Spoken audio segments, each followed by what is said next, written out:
KPK itu menyatakan resmi hasil temuan KPK 84% kepala daerah di Indonesia dipilih melalui cukong. Apa kemudian kalau orang kepala daerah nggak dipilih melalui cukong sesudah jadi, dia minta konsesi ini, izin ini jangan dikeluarkan, perusahaan saya ikut tender ini harus menang, dan seterusnya. Akibatnya apa? Banyak pertambangan liar, banyak IUP ganda. IUP itu izin usaha perusahaan penambangan. Ganda, sudah diberikan ke saya, diberikan lagi ke orang lain, ribut. Maka kemarin sangat mengagetkan. Sangat mengagetkan ketika indeks persepsi korupsi kita turun anjlok. Itu Pak Jokowi udah membangun dengan baik, naik terus. Sejak ini sampai mencapai 38, tiba-tiba anjlok ke 34. Kaget kan? Waktu peringatan 1 abad NU di Sidoarjo itu, saya sebenarnya punya tugas melepas lomba gerak jalan warga Nahdien.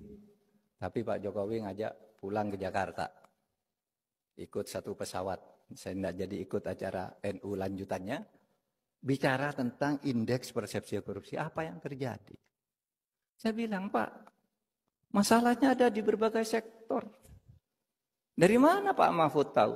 Tahu karena saya ngundang Transparansi Internasional ke rumah saya. Ngundang Litbang Kompas ke rumah saya. Ngundang partnership yang selama ini bergerak menilai tentang korupsi. Kesimpulannya apa Pak? Kesimpulannya itu, korupsi itu ada di birokrasi, terutama perpajakan dan bea cukai.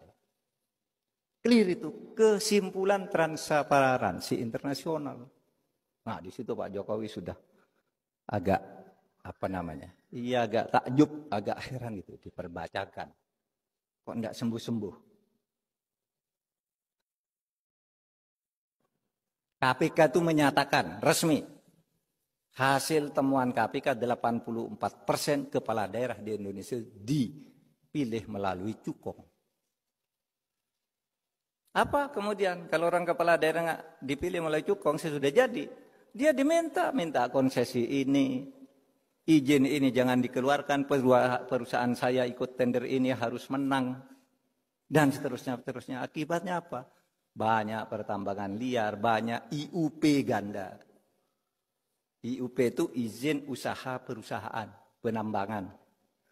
Ganda, sudah diberikan ke saya, diberikan lagi ke orang lain, ribut. Maka kemarin sangat mengagetkan.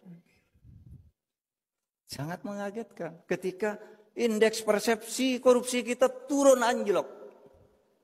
Itu Pak Jokowi udah membangun dengan baik, naik terus. Sejak ini sampai mencapai 38, tiba-tiba anjlok ke 34. Kaget kan? Waktu peringatan 1 abad NU di Sidoarjo itu, saya sebenarnya punya tugas melepas lomba gerak jalan warga Nahdien. Tapi Pak Jokowi ngajak pulang ke Jakarta. Ikut satu pesawat. Saya tidak jadi ikut acara NU lanjutannya. Bicara tentang indeks persepsi korupsi. Apa yang terjadi? Saya bilang, Pak, masalahnya ada di berbagai sektor. Dari mana Pak Mahfud tahu? Tahu karena saya ngundang Transparansi Internasional ke rumah saya. Ngundang Litbang Kompas ke rumah saya. Ngundang partnership yang selama ini bergerak menilai tentang korupsi. Kesimpulannya apa Pak? Kesimpulannya itu, korupsi itu ada di birokrasi, terutama perpajakan dan bea cukai. Clear itu, kesimpulan Transparansi Internasional. Nah di situ Pak Jokowi sudah agak iya agak takjub, agak heran gitu diperbacakan. Kok enggak sembuh-sembuh?